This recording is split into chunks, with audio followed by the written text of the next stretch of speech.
Hello and welcome back to Classroom Clinic, students and teachers. Today's lesson is all about personification.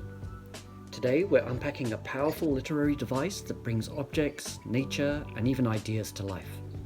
Let's explore how to use personification to energize your writing and spark your imagination. Introduction. In today's presentation, we will be discussing personification. We will explore how to give inanimate objects emotions, how to use personification within text, and how it engages a reader more deeply. Number 1. What is personification? Definition of personification. Personification is a literary device that gives human qualities and behaviors to non-human things. It allows writers to make abstract concepts or inanimate objects relatable and dynamic by attributing them with human characteristics. Simple examples to understand. Think of a tree that sways gracefully in the wind, or a storm that rages with anger. These examples show how personification can make readers visualize and feel the characteristics of these elements as if they were alive.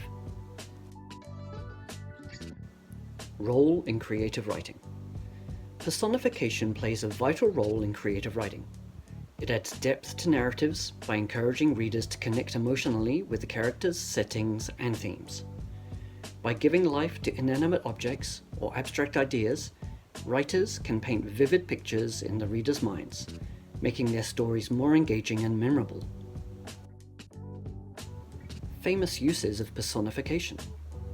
Arise, fair sun, and kill the envious moon, who is already sick and pale with grief. William Shakespeare, from Romeo and Juliet, 1597. Because I could not stop for death, he kindly stopped for me. Emily Dickinson, Because I could not stop for death, 1863. Number 2. Why use them? Bringing life to descriptions. Using personification can invigorate descriptions, making them more colourful and relatable. For example, saying, "The leaves danced in the breeze," paints a vivid picture, helping the reader to visualise and feel the scene, rather than just observing it. Engaging the reader's emotions.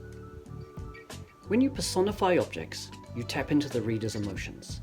It connects them to the text at a deeper level, helping them to feel the mood of the piece. For instance, describing a thunderstorm as furious can evoke a sense of tension and excitement. Enhancing poetry and stories. Poetry often relies on personification to create powerful imagery and evoke emotions. In stories, personification can be a compelling way to develop themes and character arcs, making them resonate with readers. Create some examples of personification. Number 1. The wind through the trees. Number 2. The sun on a sleepy town. Number 3. The car as it struggled up the hill. Number 4. The flowers in the gentle breeze. Number 5. The stars in the night sky. Number 6, the river, a gentle song. And number 7, the clouds, rain.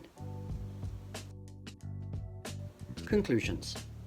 In summary, personification is a powerful tool in writing that breathes life into language, engages emotions, and enhances creativity. By incorporating personification, writers can create memorable experiences that captivate their audience.